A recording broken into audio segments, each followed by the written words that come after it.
Dedim sana sevme onu, gözyaşıyla biter sonu, cehenneme gitsin yolu. Değdi mi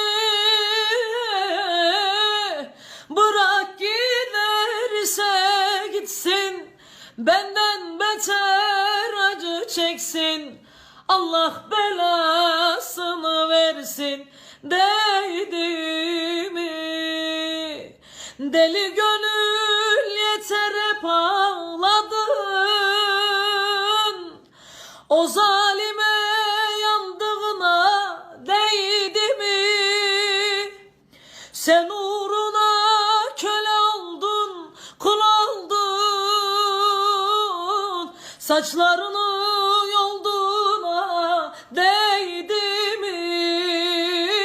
Saçlarını yolduğuna değdi mi?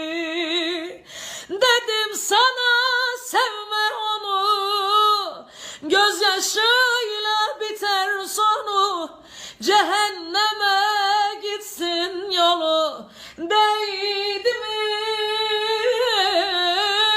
bırak giderse gitsin, benden beter acı çeksin, Allah belasını versin.